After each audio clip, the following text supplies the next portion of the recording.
Hi there. Before we dive into today's episode, I want to ask you an important question. Are you wondering why your hard work isn't reflecting in your bank account? If so, I've got something that could change the game for you. With my Digital Product Accelerator one-on-one coaching program, I'm on a mission to help entrepreneurs like you bank consistent revenue without sacrificing your time or sanity. Imagine shifting from 90% client-facing work to enjoying consistent revenue from your digital products, all while reclaiming your time.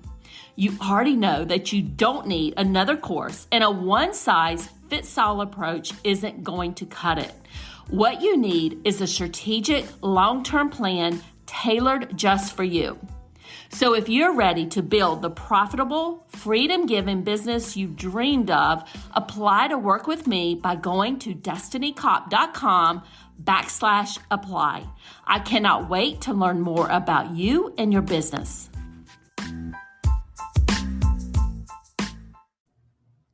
Welcome to the Course Creators MBA podcast. I'm your host, Destiny Cop, and in this podcast, we're covering actionable tips to grow your online course business. But before I begin, I want to let you know that this episode is sponsored by my Course in a Box program, which helps you create your revenue-generating course in less than a week. Course in a Box is on the AppSumo marketplace at a special deal, and the link for Course in a Box on AppSumo is in our show notes. And today, we're in the middle of our Course Creator series where I'm chatting with ordinary course creators just like you. We're going to talk about their journey in their online course business, how they got started, the challenges they've experienced, and how they overcame them. These are real discussions with real people, and let's get started. And today, I have Stacy Juba with me, and Stacy published her first novel at age 18, and over the years has written sweet and sassy chick novels. I'd love to read one of those.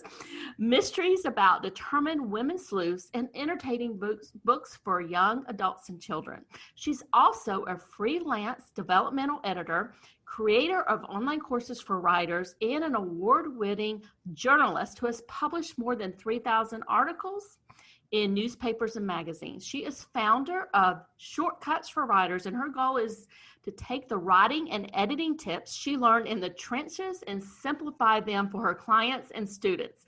Her signature course, Book Editing Blueprint, a step-by-step plan to making your novels publishable, empowers fiction writers to think like an editor so that they can save time and money. And Stacy, thanks so much for joining me. I'm super excited for our discussion here. Oh, thank you for having me. Thank you for the nice introduction. As you know, I'm in the middle of writing my book. It's almost done. So this conversation is extremely interesting to me, and I'm excited to jump into this with you. But before I begin, and I have a ton of questions for you, before I begin, can you tell me a little bit more about you, how you got started? What were things like at the beginning of your journey? Well, I've been writing books, as you said, for a long time. I had my first book published when I was 18. That did well, but then there were several years of rejection. So a lot of ups and downs. And while I was writing on the side, I also worked for a newspaper, got into journalism, and then I had my kids and started working from home and did some freelance writing for a parenting magazine, and then branched out into editing newsletters. I did a lot of health writing health articles. And then by that time I had published several more books, a combination with traditional publishers, small presses, and indie published. And I built up a lot of experience. So I started doing developmental editing, working with fiction and nonfiction writers in various genres. And then eventually I branched out and launched my business Shortcuts for Writers and started working on online courses as well. So it's been quite a journey. Yeah, I would say so. What is developmental editing? I'm not familiar with that term. Well, there's different types of editors. There's developmental editors, line editors, copy editors, and proofreaders. So I do developmental and line editing. So developmental editing is giving like a broad overview of the whole book. So for fiction, it would be looking at the characters, the character development, the plot, the pacing, the dialogue, the technique, the word choice. For nonfiction, again, it would be like the structure, how it's presented, how well does it flow, and then for both fiction and nonfiction, I also can do some line editing, and that's something I can do with writers where the manuscript is more further along. If a manuscript needs a lot of big structural changes, lots of big rewrites, then if the writer wants to focus on those first, because if you start working on the line editing, all those little changes could become obsolete if you're doing major rewrites. So for authors, if we've gone through a few drafts, or if it's a more advanced author, then I can work on line editing with them, and that's tightening sentences to make them flow better, pumping up their word choice. So that's sort of like the creative.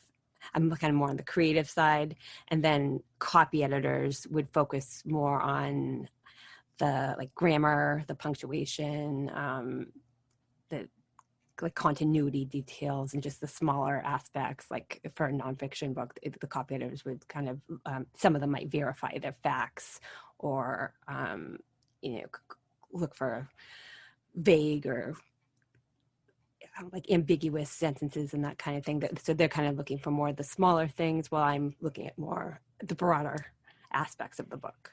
I had no idea there were so many different types of editors. So you published your first book at 18, then you started working from home, you had, children, and you were doing some freelance work. You were also publishing additional books. I know you said you had some years of rejection, but it sounds like you kept at it and Yep. wanted to stay on that track. So you were working as freelancer, and then at some point, and tell me a little bit about when did you transition into moving from a freelancer working for firms to helping other people with writing their books. Tell me a little bit about that process and how that happened. Well, I had like a few regular clients for my freelance newsletters that I was doing. One of them I had for probably about 10 years, because I actually had worked for them full time before I had my daughter, and then I worked for them on a freelance basis. And then they started doing that newsletter in-house. So I was looking for a way to kind of fill that gap in my income, and I was seeing a lot of freelancers around this time, like the self-publishing was really taking off, like Kindle and Nook, and there were lots of opportunities opening for authors that weren't there. Like when I was starting out in the early 1990s, self-publishing was like, you'd have to invest a lot of money up front and buy hundreds of copies of your book and, sell them from the trunk of your car. Whereas now it's print on demand for the print versions, is the ebook versions. So I'm seeing a lot of freelancers springing up in different aspects of publishing, like the different kinds of editors, formatters, cover designers. So I decided to kind of venture into editing, and that went really well. And I started building my client list and getting testimonials. But then one thing I was noticing was that, first of all, editing is expensive. I mean, I think my rates are reasonable, but still, most authors need multiple rounds of editing. I think a common misconception is that for a beginner writer is that they'll hire an editor. And often they'll start with the wrong kind of editor. Often they'll go straight to a copy editor, thinking that all they need is grammar and punctuation to be fixed, and they don't realize all the structural issues that the manuscript has. And sometimes that doesn't really register with them until they publish it, and they start getting negative reviews on Amazon, or they go with a small press that might not prioritize editing and they get negative reviews, or they start sending it out to agents and publishers, and it keeps getting rejected. So, so a lot of authors underestimate that and don't realize how expensive the editing process is. And when they do hire a freelance editor, oftentimes they'll hire the wrong kind, or they'll hire one just way too early when what they have is essentially a rough draft. And I'd say for most of the beginner writers I've worked with, most of them will have needed at least 4 rounds of developmental editing. I've had some that were starting for score 1 and would have needed ideally 7 or 8 rounds, because it was just almost like I was privately teaching them the craft of writing. And, obviously if a round of editing is hundreds of dollars, most writers can't afford that. And then eventually they would need to go on to do some copy editing and proofreading. So it can be expensive. So I realized that a lot of authors needed a stepping stone to working with an editor. And that's when I started thinking about becoming an online course creator, so that I could create a course that would kind of be like their prerequisite to hiring an editor. That they, once they've gone through that, they'll be able to do a lot of self-editing on their own, so that they can bring their manuscript up to a higher level before they actually start putting money into the editing process. So let me ask you this. You mentioned that a lot of this started, right, when the self-publishing was taken off and you were seeing a demand in the marketplace. What year was that? I don't even remember when that started. I think it was about 2012, around that time.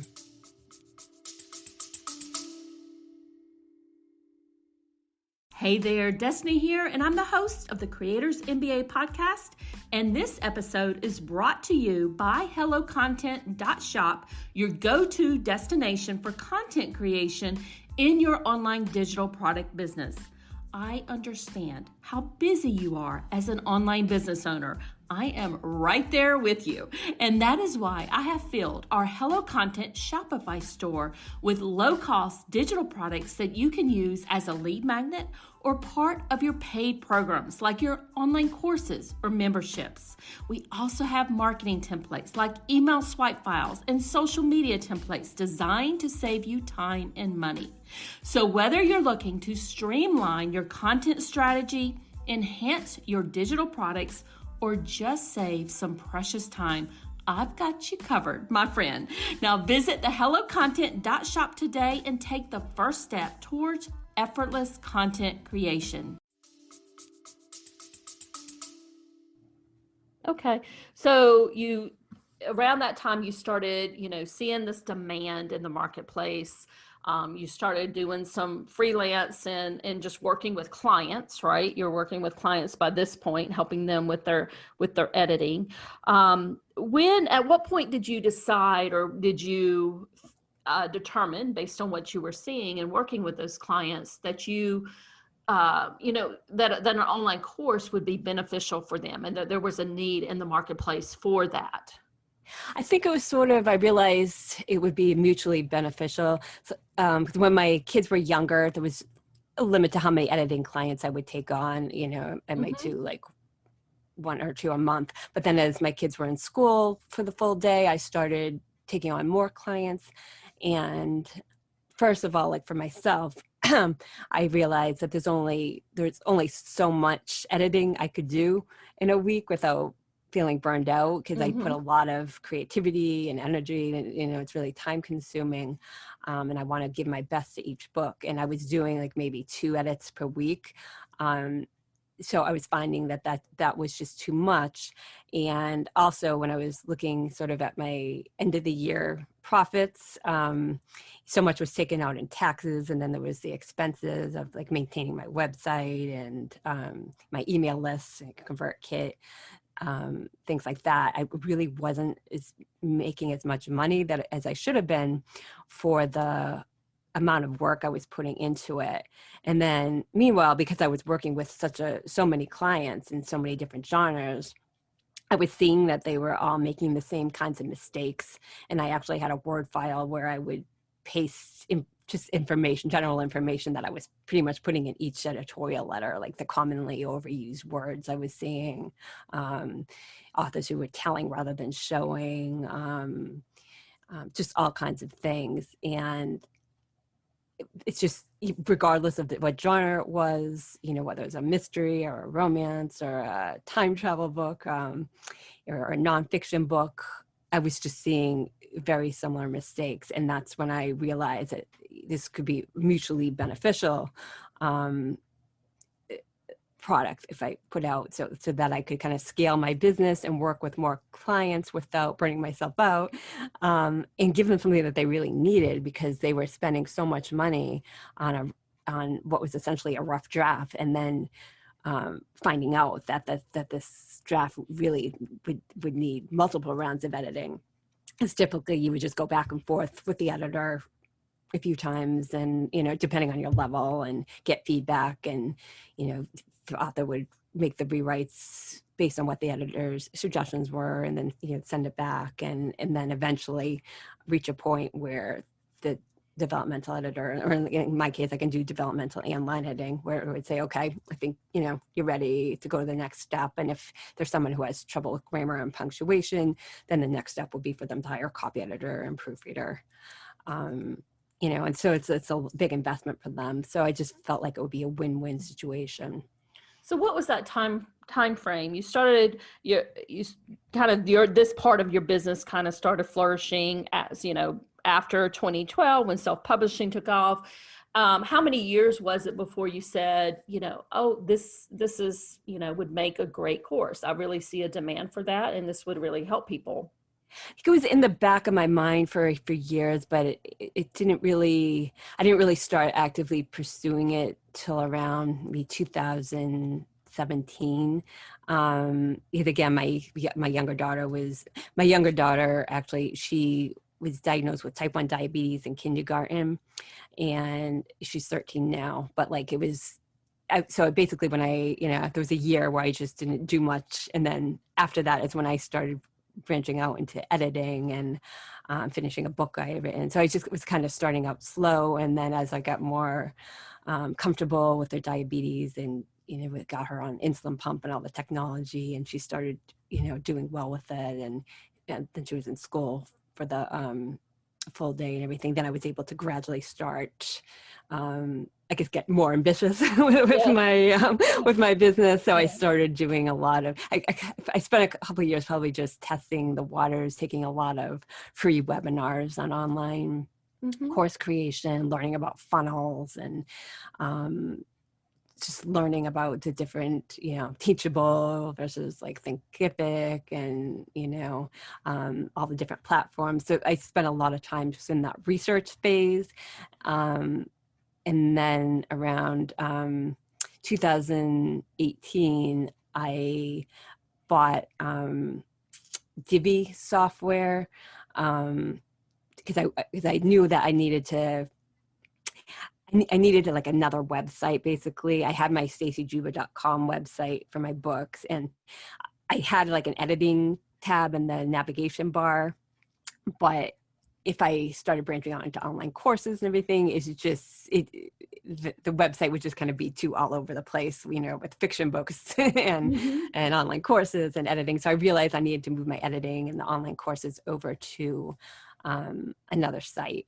And I didn't want to hire a designer for it, because by this time I was pretty comfortable like with WordPress, and but I had never really built a site from scratch before. So I bought the Divi software because it was a drag and drop software, and I designed the website. So I spent a lot of time just learning how to do that, and researching like other online course creators, and listening to your podcast and all kinds of things, just learning about lead magnets, and like writing website copy, because it was kind of a totally different approach than my website that's aimed at readers, where I'm just trying to hook them on a story or a genre that they're interested in. This is like it's a totally different marketing slant. So there was just a lot to learn. So I kind of took my time before jumping into it. And then it took me a while to actually create the course.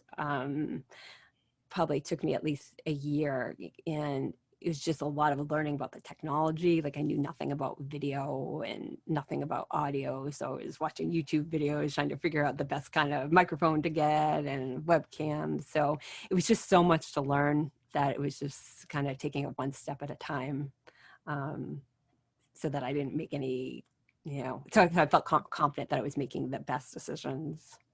Well, what I like about what you just said there is you educated yourself on all the different aspects from what I'm hearing, the online course creation, but also more importantly, all the marketing aspects, the sales funnels, the lead magnets, and everything else that is required to set up an online course business that you may have not had to focus on in the past. Right.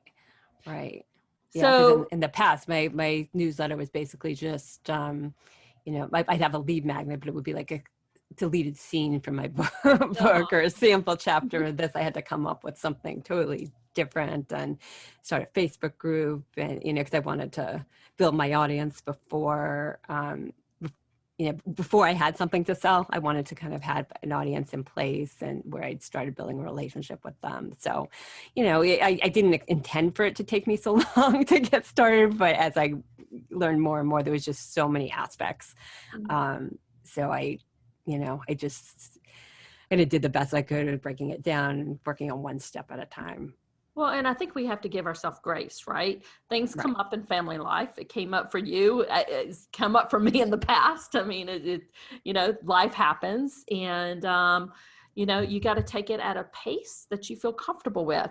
So you got really serious about creating your online course in 2018. You did, took some time to educate yourself. Tell me when did you actually launch it? When was it ready to sell?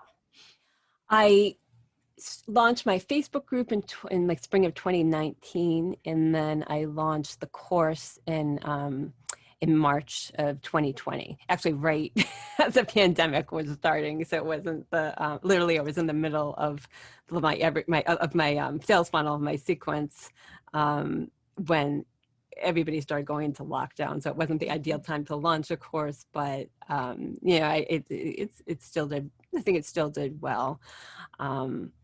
But it was exciting, and it was like a learning curve just going through my first launch. How did you launch it? Tell us a little bit more about those details.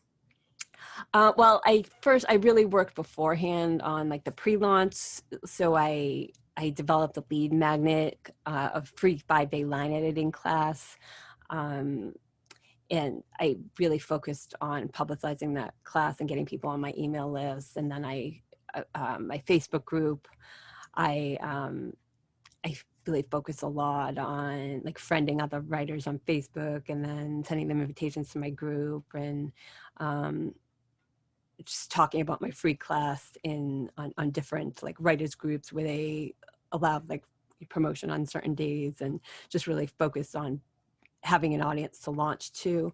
And then I had some blog posts that I wrote that were sort of like in the pre-launch phase, getting people interested, just kind of talking about different aspects of editing and sharing my own story about, how I'd been overwhelmed by editing in the past. I created like a trailer for the class and put it on YouTube. And then I made some videos, like take a tour, like giving a tour, and then like a sample lesson. And at the time I wasn't ready to jump into Facebook Live.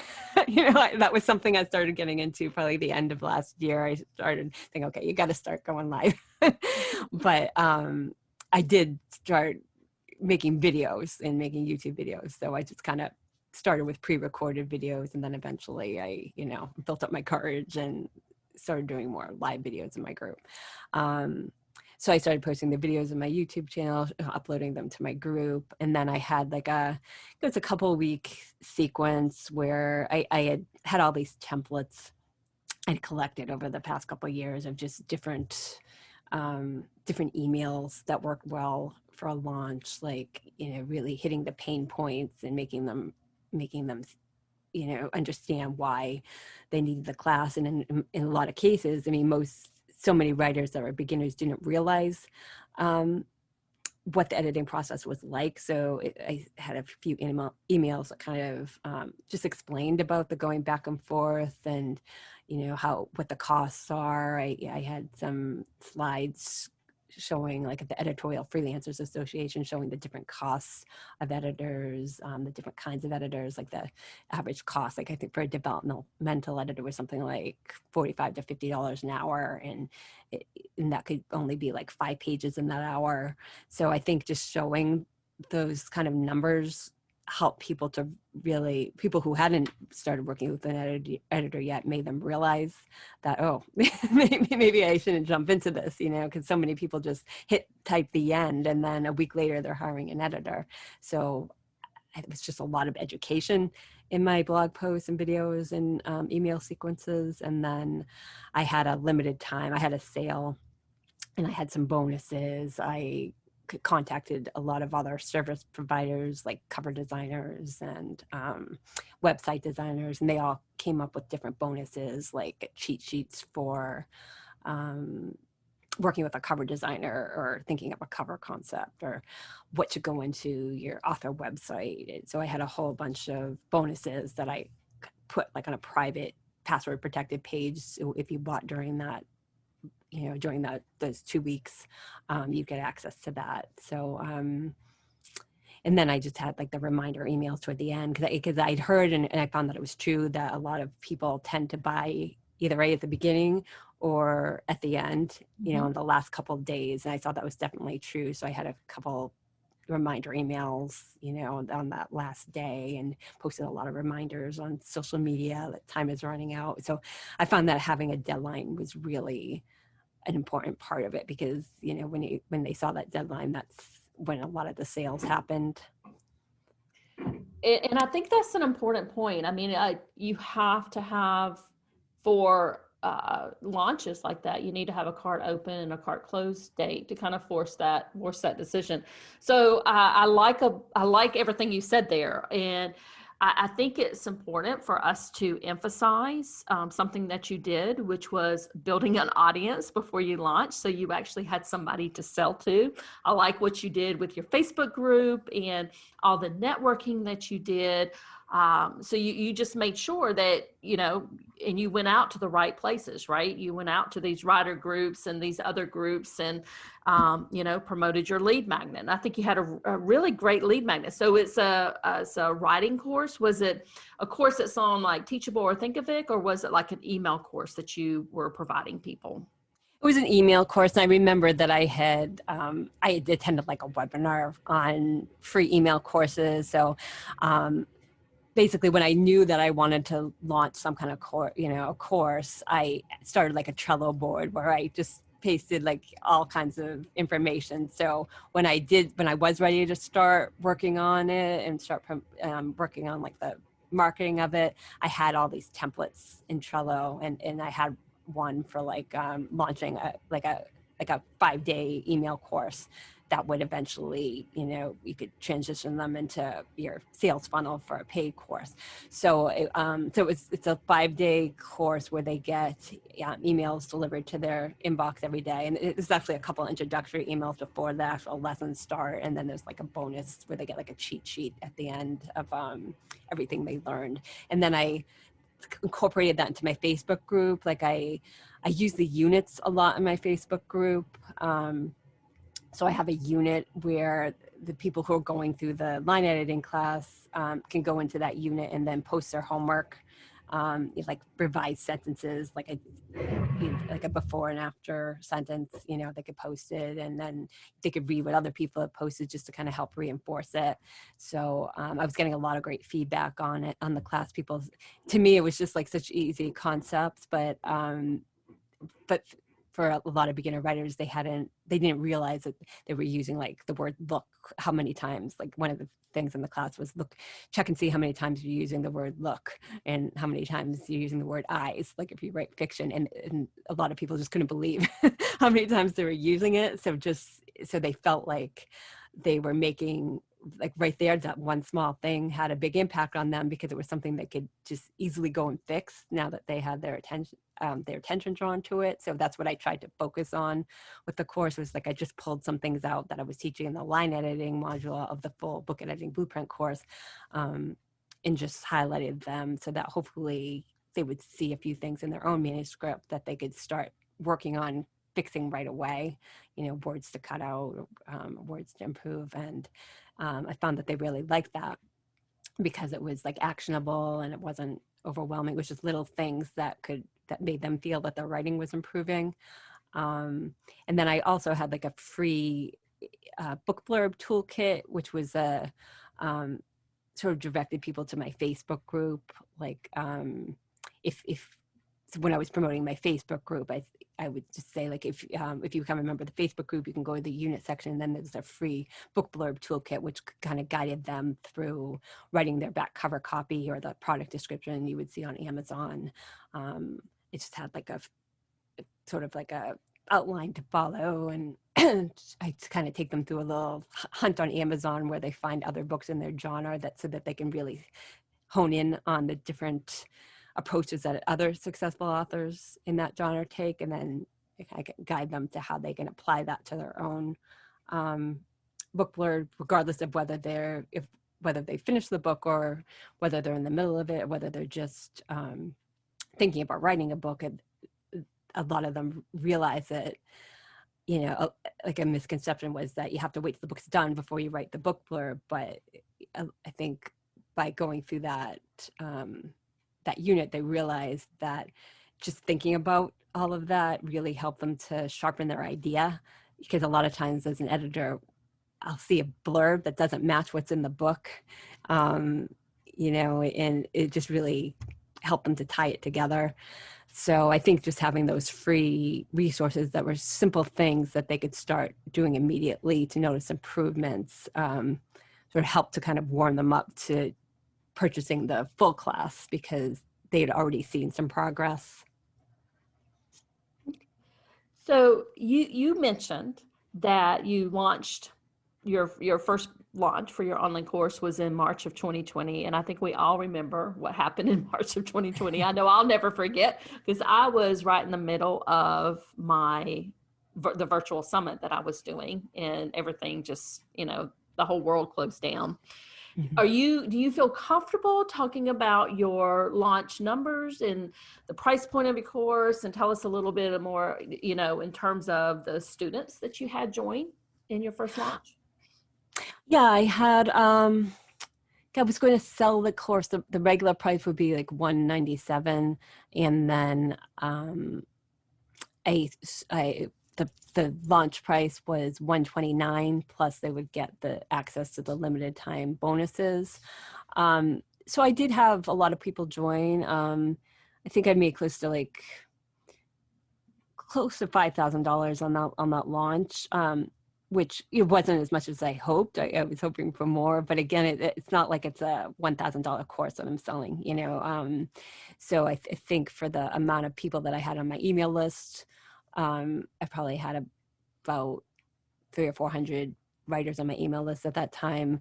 And then my Facebook group now has about 1,500 members, but probably around that time, it was probably closer to like 600, 700 members. So I think for the audience that I had, I think it was a successful launch, especially when it was like during a pandemic, because it felt awkward, because promoting something when we all were in such a state of uncertainty, but I couldn't postpone it because I was already in the middle of it. So I did wind up, like extending the price, like maybe for a couple of weeks after that. I just sent I think that's what I did, was the last couple of, only because it was just the start of this pandemic. And people were, a lot of people were kind of already out of work or home for a while. I extended the close cart date for that price by a couple of weeks. And some people were appreciative of that, because they'd just been so distracted by all the pandemic news and everything. They weren't focusing too much on, on on Facebook or their emails. And as they were home, they were realizing that they wanted something to do, to fill in that time. So I did wind up extending that, the close cart date, just to give them more time to kind of assimilate everything with all that was going on. So tell me a little bit more. So you launched in March of 2020. Did you launch again last year, or what was your plan, or what did you do for the rest of the year with your online course? I had a Black Friday sale where I think it was like November and December, where I marked it to like 119, and it was like buy one, give it to a friend, so that two people can enroll in it together. I was just trying something I had seen. And that price point was really attractive to people, and I had a lot of people join. But I've noticed that a lot of people didn't bring a friend, so I thought that was interesting. That that they could either like just give it to a friend as a gift, or they could split the costs, and one of them could just pay for it, and then they could kind of settle up amongst themselves. So I thought that was interesting, because I had seen someone else doing that, and I thought, oh, that's a great idea. I want to try it. So I don't think I would do that again, because I don't think like the buy one get one really was what enticed them to purchase it. But having the sale, the discount, and the deadline did help with that. And then I also launched another class around that time. I think it was early December, called the Energize Your Writing Toolkit: Cheat Sheets for Character Emotions. And that was something I'd been working on for a while, but it kind of got tabled because it was just so much work going into, all the marketing of the book editing blueprint. But that's like 100-page PDF that I created that focuses on nonverbal communication and body language. Like, because it's just a lot of writers tend to use the same body language or nonverbal communication phrases, like she walked across the room, or he smiled, or she glared at him. So I kind of broke it down into different emotions and came up with fresh ways that they could say this, and just to kind of enliven the emotion in their manuscript. And then I created a couple of videos and some little assignments. So it's sort of a combination ebook and mini course. So I launched that in December, and I had it on sale, and that did really well also. So now, does that answer your question? Yeah, so that's perfect. So what do you see as next steps in 2021? What do you have on your roadmap? What do you plan on doing with your courses, or the other side of your business that you're still offering with the services? So I'm still editing, now it's probably 1 or 2 manuscripts a month right now. And I might increase that down the line once my priority now is focusing on adding more courses. I did launch an affiliate program last summer. So my courses are hosted on Thinkific, and I was on the free plan, and I upgraded to the next level so that I can have an affiliate program. So I started seeing I didn't start seeing much action on that until like November, December, when I was having those sales and then launching that new class, and I was seeing the affiliates sales coming in. So I have like a little email list of my affiliates. And tell us a little bit more about that. Where did you find them? Some people who have gone through the course, like I offered them the opportunity to be affiliates, and I have it right on my website. If you can be, if you're interested in the affiliate program. I'm on some different Facebook groups, like of mompreneur kind of Facebook groups where they have different like collaboration threads. So I would post if, have an affiliate program if anybody works with writers. And, I had some people approach me who did other aspects of author services who were interested in being affiliates. And then I appeared like on a lot of podcasts and YouTube shows last year, and a lot of those hosts were like creativity coaches or writers themselves, or had writing coaches, and a lot of them became affiliates. So and I have like a whole list of contacts I do want to approach. Again, I have a Trello board devoted just to people I want to network with. So you just kind of start out like following them on Instagram or Facebook and just getting to know more about them. And then sometimes I'll send out like an email just telling them about my program and seeing if they're interested in being an affiliate. I haven't done too many of those cold emails yet because I've had so many other things to focus on, but that is one of my priorities this year. It's to start building my, my partnerships and my affiliates. Because I think it's it's a win-win situation. I offer like a 50%, commission. So, that's definitely a goal. Huge bonus, an incentive for them. I'm a huge fan of using affiliates to sell your online course.